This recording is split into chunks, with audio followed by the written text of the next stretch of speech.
Today, I'll be responding to a recent appearance of Dr. Stephen Meyer of the Discovery Institute on Piers Morgan's show.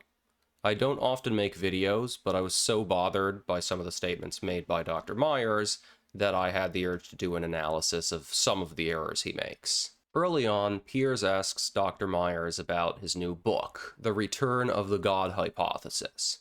Meyer starts with giving a quote from Richard Dawkins that theists seem to like to give pretty often. Professor Dawkins at Oxford has said that the universe has precisely the properties that we should expect if at bottom there is no purpose, no design, nothing but blind, pitiless indifference. I don't know exactly why this is such a popular quote among theists, but I'm glad it was given here because it segues into this. What he's saying is that whether we think of it as a scientific question or a philosophical question or both, if we have a hypothesis about reality, the way we test that is by looking at the world around us and seeing if what we see comports with what we would expect to see if our hypothesis were true. I completely agree with Dr. Meyer here.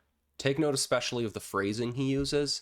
If we have a hypothesis about reality, we judge it by comparing the world around us with what we would expect to see if the hypothesis were correct. This applies to all of reality, whether our question is philosophical or scientific. So any hypothesis about reality has to play by these rules. The one thing I would add to Dr. Meyer's description here is that it's very important to specify the predictions of a hypothesis before we know what all the relevant data are. This guards against post hoc justification. And what the materialists expected coming into the early 20th century was evidence of an eternal self-existent universe, one that had been here for an infinitely long time and therefore did not need an external creator. Who are the materialists? Are we just talking about non-theistic scientists? All atheists? Did all materialists agree that the universe is probably eternal? And on what hypothesis were they basing this? Materialist isn't even a good word to use here, because we don't know what Dr. Meyer means by material. Is the electric field material? Is the quantum wave function material? Pretty much every scientist accepts the existence of these things. But there's a bigger problem. Dr. Meyer phrases this point as though an eternal universe is predicted by naturalism but not by theism. This is quite a claim. Where does this prediction come from? Some might say Genesis, but of course a very large fraction of Christians believe that Genesis is allegorical. So why are we to believe that an eternal universe is predicted by Christianity? Say we find evidence that Roger Penrose's model of conformal cyclic cosmology is actually true and the universe just goes through cycles of big bangs and big crunches. Would Dr. Meyer stop believing in theism then? It's very easy to claim after the fact that your theory predicted the Big Bang all along. But if we want to be serious and rigorous in our investigation, we need to clearly define what our predictions are before we know what the data are. What in fact the astrophysicists, the cosmologists, the astronomers found was evidence of a universe that had a definite beginning, and therefore one that could not have created itself because before the matter of the universe came into existence, there was no matter there to do the causing. And so the picture of the universe that has emerged starting from the 1920s all the way to the present, both from observational astronomy and from theoretical physics, is a universe that had a definite beginning and therefore requires some sort of external creator or cause. This is so wrong. I don't think Dr. Meyer is being intentionally misleading. I just think he's applying an extremely simple and informal type of thinking to a topic that he does not seem to understand. The beginning that Dr. Meyer is talking about is a completely different kind of thing than the beginning of something in time. The universe is not in space-time. It contains space-time. There is no such thing as before the Big Bang. Dr. Meyer makes it sound like there was nothing, then poof, there's something. This is wrong. Nothingness is not a state. It is not a void or a dark, empty place. It is a word that does not point to anything. There is no such thing as nothing. To say that there was nothing before the Big Bang does not mean that there was an empty void. It means there is no such thing as before the Big Bang. Reality consists of a space-time manifold that has a horizon at the Big Bang. There is no thing outside reality. Dr. Meyer is applying a sort of intuition we have, which works just fine in everyday life, to always consider things within a larger context. He's thinking about time itself as being in time. He is thinking about a model of reality as existing in some larger reality that is imposing rules onto it to make it require an external creator. When we're talking about reality as a whole, every concept and logical relation exists within that reality, including things like time and causation. We cannot take that reality, step back, and then say, okay, now how does the law of causation apply to act on this reality? Reality is not explained in terms of causation. Causation is explained in terms of reality. When scientists and philosophers reason from evidence, they typically use a method of reasoning that has a technical name. It's called inferring to the best explanation, where the best explanation is one where you're invoking a cause which has the kind of powers that would be required to explain the phenomenon of interest. This is a very strange way of defining inference to the best explanation, which is also known as abduction. There's nothing in the definition of abduction about causes which have the necessary powers to explain some data. The Stanford Encyclopedia of Philosophy describes abduction as simply a process of explanatory reasoning which attempts to determine the most likely hypothesis given a set of competing hypotheses.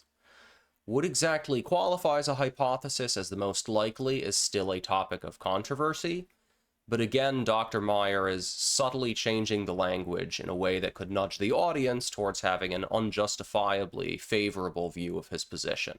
When you get back to that, what physicists often call the singularity, the point where matter, space, time, and energy begin to exist. The singularity is a prediction of classical physics, namely general relativity. Almost no working physicist believes that the Big Bang is an actual singularity. In fact, the prediction of an infinity is usually taken as a demonstration of general relativity, breaking down and failing to accurately describe the universe we live in. So you need to invoke something which is external to the material universe and is not bounded by time and space as well. And that starts to paint a picture of the kind of cause you would need that has the sort of attributes that traditional theists have traditionally associated with God. God is a timeless, God is outside of time and space, has causal powers, is an agent with volition, and therefore can initiate a change of state from, in this case, nothing to something. Hopefully I've already sufficiently explained why the ideas of a cause of reality and a beginning of space-time make no sense. So here instead, let's look at Dr. Meyer's hypothesis. He recently wrote a book called The Return of the God Hypothesis, and throughout this interview, he's been repeatedly stressing that philosophers and scientists are using the same methods. He's claiming that the scientific data support his God hypothesis. So okay, let's treat God as a scientific hypothesis. According to Dr. Meyer, the Big Bang occurred because there's another timeless, spaceless component of reality called God, which caused it. All right. What degrees of freedom does God have? What substance or structure is God made of? Is the behavior of God mathematically well-defined, or is it fundamentally random? How exactly does something timeless, which is by definition an unchanging state, initiate a change of state from nothing to something?